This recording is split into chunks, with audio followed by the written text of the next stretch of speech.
So good morning once again, children. Let us continue our class by explaining the properties of group 18. Group 18 is the last group in P block. Group 18 elements are otherwise termed as inert gases. They are termed as inert gases. That is actually because of their low reactivity, or we can say that it is because of their no reactivity. The main elements of this group 18 are helium, neon, argon, krypton, xenon and radon. That is, radon, if you consider, it is obtained by the radioactive decay from radium. Radium undergoes disintegration and it produces radon along with alpha particle. Is it clear? Children, let us directly go with the general properties. In order to explain the general properties, let us consider the electronic configuration of these elements. You must have seen that all the elements from helium to radon, it possesses completely filled configuration. Helium possesses only one shell, so it is having the configuration of 1s2. Rest all elements, you can see that they possesses the general configuration of ns2, np6. Is it clear, children? So let us start with the general properties. In the general properties, the first property, let us say electronic configuration. We can say that they possesses the general electronic configuration of ns2, np6. Okay, children? The second one we can consider atomic and ionic size. As we have studied in case of other groups, here also we can say that as we move down the group, atomic size increases. Is it clear? Due to the increase in the number of shells. Here again we have to tell one property, or we have to compare the size of inert gases with halogens. Halogens, we have studied that they are the smallest atoms in every period. Why it is so? In case of inert gases or noble gases, you can see the presence of van der Waals radii. That is why the radii of inert gases are bigger than, it is more than that of halogens. The third property, let us consider ionization enthalpy. Children, because of the stable inert gas configuration, because of stable configuration of ns2, np6, this elements, inert gases possesses very high ionization enthalpy, which decreases as we come down the group. Okay, the fourth property, let us consider electron gain enthalpy. Inert gases are the elements which possesses positive electron gain enthalpy. You know why? It is because of their stable ns2, np6 configuration and high ionization enthalpy. They are not at all ready to receive any electron. Is it clear? Due to their stable ns2, np6 configuration and high ionization enthalpy, they are not ready to receive any electrons. So they possesses positive electron gain enthalpy. Okay, now let us consider the physical properties of inert gases. Inert gases, we can say that all of them are monoatomic gases. They are monoatomic gases. They are all colorless, odorless and tasteless. All these gases are colorless, odorless and tasteless. They are sparingly soluble in water. That means they are only partially soluble in water. They possesses very low melting and boiling point due to the presence of weak interatomic interactions, that is dispersion forces. Due to the presence of weak dispersion forces, these inert gases possesses low melting and boiling point. This can also be asked. Why inert gases have low melting and boiling point? That is due to the presence of weak dispersion forces. Is it clear, children? Out of all this inert gas, helium is the one which is having the lowest boiling point, that is around 4.2 Kelvin. And there is an unusual property for this helium. It is able to diffuse through normal apparatus in the lab like glass, plastic, rubber, etc. It is able to diffuse through this apparatus. Is it clear? That is about the general physical properties of inert gases. Now let us study about the chemical properties. If you consider the chemical properties, the first we can say that we call group 18 elements as inert gases. Why they are called inert?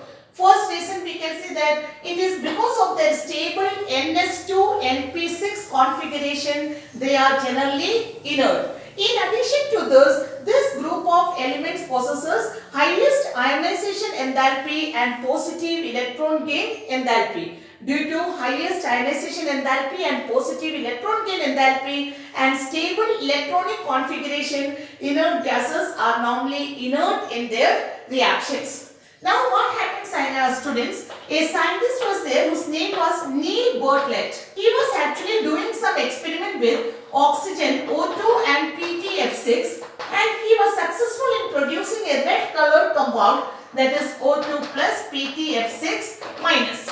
Okay, Neil Bartlett was doing some experiment with this compounds and he prepared a red colored compound O2 plus PTF6 minus. That time quickly it struck in his mind that the ionization enthalpy of dioxygen is 1175 kilojoule per mole, which is almost very equal to that of xenon, that is 1170 kilojoule per mole. Okay, the ionization enthalpy of xenon is 1170 kilojoule per mole. Then he thought, if oxygen is able to prepare such a compound, why not xenon? So he tried to do the experiment with the xenon and PTF6, and children, he was successful in getting a compound Xc plus PTF6 minus.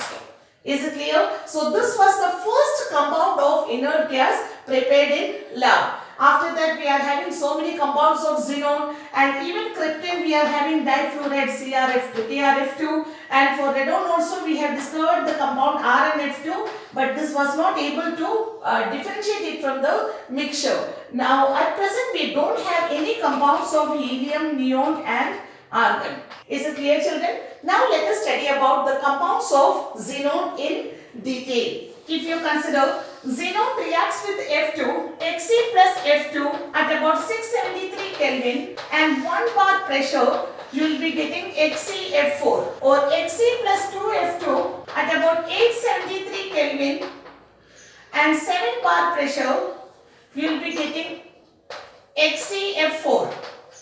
Or if you consider Xc plus 3F2 at about 573 Kelvin and 60 to 70 bar pressure, you will get XeF6. Or we can say that XeF4 plus O2F2 will react, and then also you will get XeF6 plus O2. These are the different compounds of xenon. And if you see the properties of xenon, these compounds, if you consider XeF2, XeF4 or XeF6, they are all colorless crystalline solids and highly sublimable in nature. They are all colorless crystalline solids and highly sublimable in nature. These compounds undergoes hydrolysis. That is, XeF2 plus water will give you Xe plus HF plus O2. XeF4 plus water will give you Xe plus HF plus O2 plus XeO3. Okay, hydrolysis reactions are very important. XeF6 plus water will give you XeO3 plus HF. If it is reacting with 3 molecules of water, if XeF6 reacts with 2 molecules of water, then you will get XeO2F2 plus HF. And if XeF6 reacts with a single molecule of water, you will get XeOF4 plus HF. Is it clear, children? That is about the hydrolysis properties. Now we can see that in addition to this, these compounds can produce certain complexes also. XeF2, when reacts with the PF5, you will get XeF plus and PF6 minus. These reactions are again very important. XeF4 plus SPF5 will give you XeF3 plus SPF6 minus. Or if you consider XeF6 plus MF will give you M plus XeF7 minus. Is it clear, children? That is about the general chemical properties of these compounds. Now let us see some structures. If you consider XeF2, it possesses a linear structure. XeF2 possesses a linear structure. You can see the presence of lone pair of electrons also. And XeF4 possesses a square planar structure. XeF4 possesses a square planar structure. XeF6 possesses a distorted octahedral structure. Is it clear? It is distorted octahedral structure. Or if you consider XeOF